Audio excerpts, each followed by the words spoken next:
Nabi terakhir Bani Israel tidak bernama Isa dan juga tidak bernama Yesus. Nama yang digunakan beliau semasa hidupnya adalah Yeshua. Assalamualaikum warahmatullahi wabarakatuh. Saudaraku, mari belajar agama dengan sejarah, bukan sekadar mendengar dan mengikuti warisan kata. Bahasa yang dipakai bangsa Bani Israel dalam kehidupan sehari-hari pada saat diutusnya Nabi terakhir dari kaum mereka adalah bahasa Aram. Inilah bahasa Ibu Maryam dan bahasa lisan yang digunakan Yeshua. Pada masa itu, wilayah tempat Yeshua tinggal yang sekarang kita kenal Palestina. Di dalamnya termasuk Nazaret, Galilea, dan Al-Quds di Yerusalem. Daerah itu merupakan jalur perdagangan dan tempat peziarah, sehingga memiliki multibahasa. Mereka memakai bahasa Aram untuk berkomunikasi, bahasa Ibrani untuk membaca kitab dan ibadah, bahasa Yunani untuk administrasi, karena di bawah kekuasaan Romawi. Faktanya, tidak ada satupun Bani Israel yang memanggil Nabi mereka dengan nama Yesus. Yeshua, Yeshua, nama dalam bahasa Ibrani, yang juga digunakan dalam bahasa Aram, berasal dari akar kata ish, yasha, berarti menyelamatkan, yang bermakna Tuhan menyelamatkan.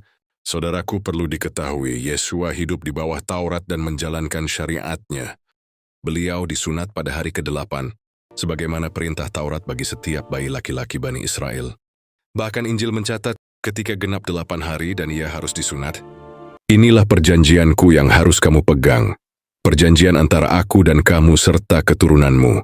Setiap laki-laki di antara kamu harus disunat.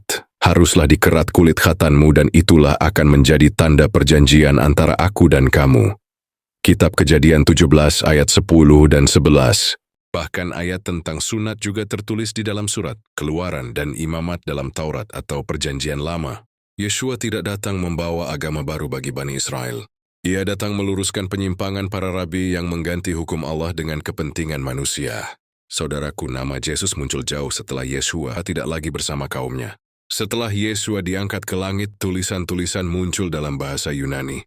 Yeshua ditransliterasi menjadi Iesos, lalu berubah menjadi Yesus. Kemudian Kristus berasal dari kata Yunani Kristos, berarti yang diurapi.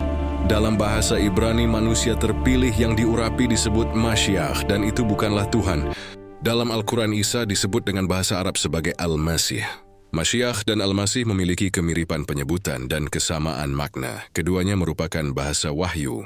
Sesungguhnya Al-Masih Isa, putra Maryam itu adalah utusan Allah. Surat An-Nisa ayat 171.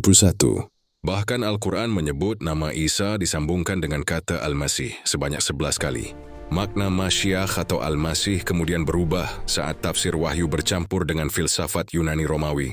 Lalu kapan nama Isa digunakan? Nama Isa muncul melalui wahyu Al-Quran untuk Nabi Muhammad yang berbahasa Arab. Isa bukanlah penyesuaian bahasa seperti yang dilakukan gereja Romawi yang berbahasa Yunani, melainkan dari Allah. Dalam Al-Quran, Isa dikatakan membawa Injil. Dan kami iringkan jejak mereka dengan Isa putra Maryam, membenarkan kitab yang sebelumnya, yaitu Taurat, dan kami telah memberikan kepadanya Injil yang di dalamnya terdapat petunjuk dan cahaya. Surat Al-Maidah ayat 46. Injil adalah wahyu, sama seperti Taurat dan Al-Quran. Di dalamnya tidak ada pendapat atau tafsiran dari manusia. Bible hari ini berbeda dengan Injil yang dibawa Nabi Isa atau Yeshua. Bible yang ada saat ini adalah kumpulan tulisan murid-murid Nabi Isa yang sudah tercampur tafsir gereja dan tulisan Paulus. Kenapa Bible yang berupa kitab ditulis dalam bahasa Yunani bukan dengan bahasa Aram yang digunakan Yeshua? Dan kenapa ayat tentang sunat justru dirubah oleh Paulus dan gereja dengan tafsir sunat hati? Dan sunat fisik hanya untuk Bani Israel ketika sunat tidak diikuti oleh orang-orang yang mengaku mengikuti jalannya Yeshua. Justru mengikuti tafsir yang ditulis puluhan tahun setelahnya dengan bahasa yang berbeda.